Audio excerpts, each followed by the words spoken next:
Hello, my friend. Time for our meeting this Monday, August 11th, Law School Day, Lawyers' Day. I can only imagine how much law schools and lawyers are suffering when reading the Constitution and comparing it to what's been applied in the Supreme Court, right? Since Gilma's trial, right? And then it's worsening 6 years ago when the fake news investigation began and everything else we're seeing. Well, I'm in Porto Alegre. I'm here at the hotel I always stay at, which is very well located, the Hilton Moinhos de Vento. And I came for the launch of my book, the one you already know, at the Santos bookstore, which is very close to the Hilton Hotel, right?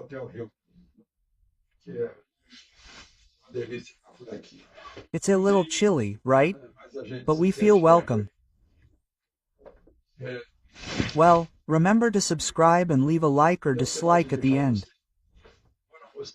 So, let's get to today's conversation.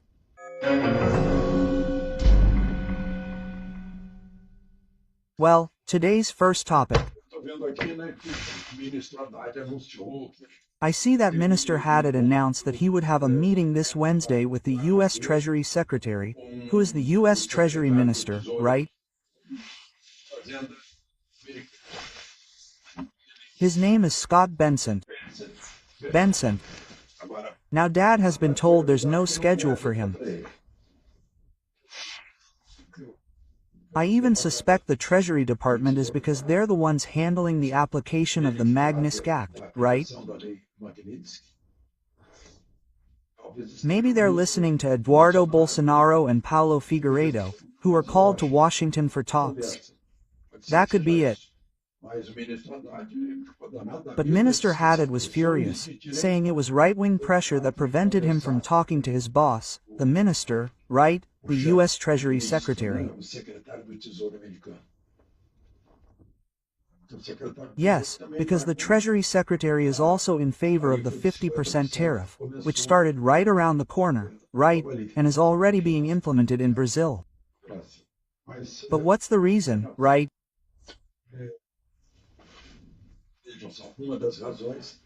Well, look, one of the reasons is in the newspapers, a survey showing that 119 people from January 8th were sentenced to up to 17 years in prison for a collective crime, right?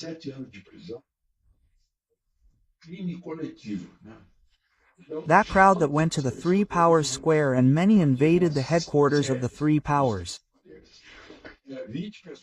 Well, 20 people were sentenced to 14 years, 10 people to 17 years, 8 to 13 years. My God, these are sentences for murderers, right? One was sentenced 12 years ago, then 70 people to 1 year. This is exchanged for community service, something like that, not a closed regime. But they've already served closed regime, certainly 8 to 2 years, right? Well, for not obeying the ankle bracelet, right? Oh, right. So I see something here about justice and revenge.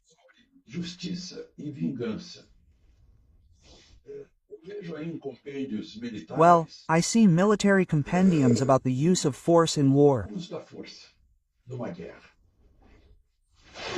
Well, it's a common saying that revenge shouldn't be considered in a war. Revenge is a terrible companion because it undermines morale, right? The reasons for a war, if it's a war of revenge. Just as revenge shouldn't mobilize police forces. Sometimes a police officer is killed, and the criminal is soon captured and killed. Revenge shouldn't mobilize police forces, those who use force in the name of the state, right? Now, much less justice.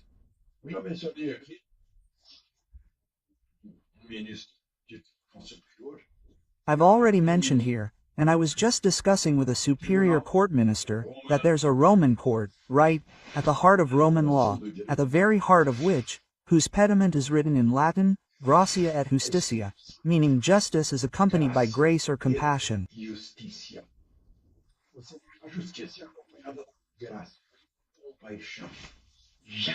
Never, never by revenge.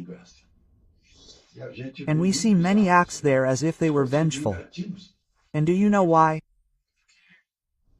Because the victim himself is the one investigating, right? The one accusing, the one denouncing, and the one judging. That's not justice, that's revenge. When it's the victim themselves, they can never be the judge, they can never be the investigator. They completely lose their impartiality, right?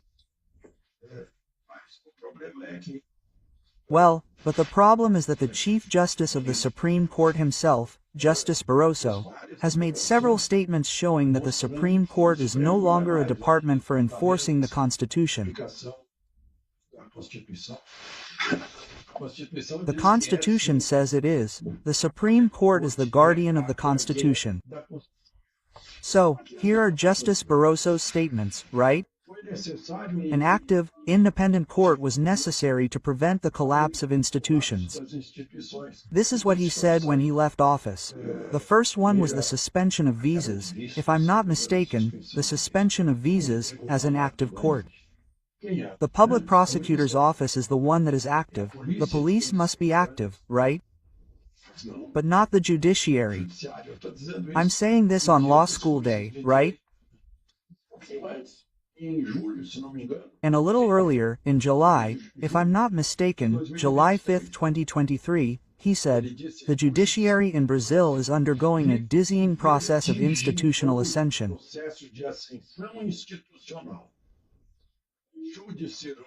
It has gone from being a specialized technical department to a political power in Brazilian life.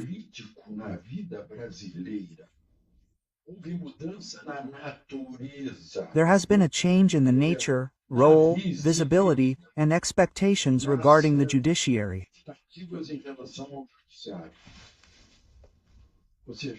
In other words, the judiciary has departed from its constitutional function, deviated from its constitutional role, the top of the judiciary, right? Well, although Minister Fux, right from his inauguration as Chief Justice of the Supreme Court, he said no, political issues must be decided in the political arena, in the political plenaries, which is the National Congress. Now, there's a very recent statement from him saying, in a democratic state, the highest authority is Parliament. Of course it is, because if all power emanates from the people, the highest authority is the Parliament of the people's representatives. Isn't that obvious? That's obvious. That's elementary, right? And yet, when one wants to silence even Parliament, without asking whether it isn't the Parliament that represents national aspirations, right?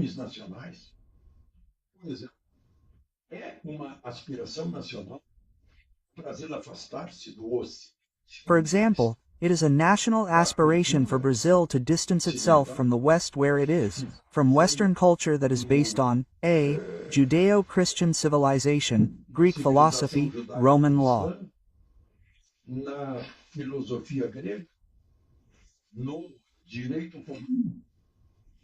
These are the foundations of our civilization. Or we go to Confucius, to the other side of the world. That's what the Brazilian head of state is promoting, bringing with him his diplomacy in the division of the world.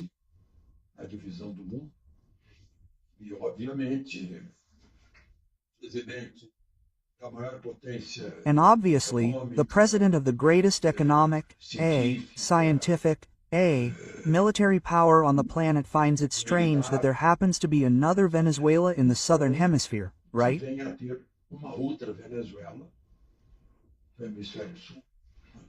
Surely he wouldn't want that. Hence the relationships, the reactions that are actually defending our Westernness.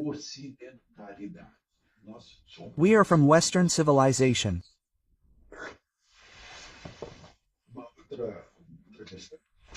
Well, another issue I wanted to address is, look, we're talking about Trump. Let's finish. I just talked about Trump. You guys, I already said here yesterday, Trump achieved peace after 30 years of war between Armenia and Azerbaijan. Azerbaijan, where is Baku? Those who study World War II know very well the importance of the Baku oil fields, right? Well, 30 years of war, Trump mediated, took the two heads of state to the White House, and there they sealed the peace. And the symbol of this peace is a road, see, called a trip. It's a pun, right? Because trip is a trip.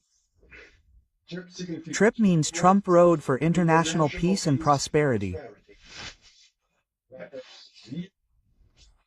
It's the road, Trump's road to peace and prosperity, which will be managed by an American company.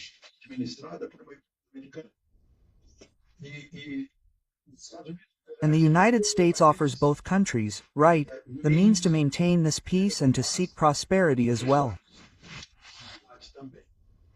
And you know where these two countries are, right? They border Iran on one side, on the other hand, with Russia, right?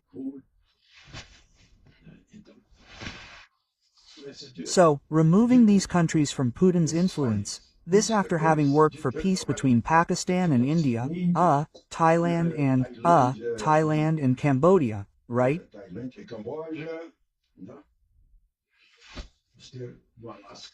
And now we're going to have in Alaska, on the 15th or starting on the 15th, a meeting between Putin and Trump, right? And the leaders who benefited from this peace are there, trying to nominate Trump for the Nobel Peace Prize. Will he achieve peace here in Brazil too? Peace means obedience to the law, not to men. The highest law is called the Constitution. From Porto Alegre, Alexandre Garcia.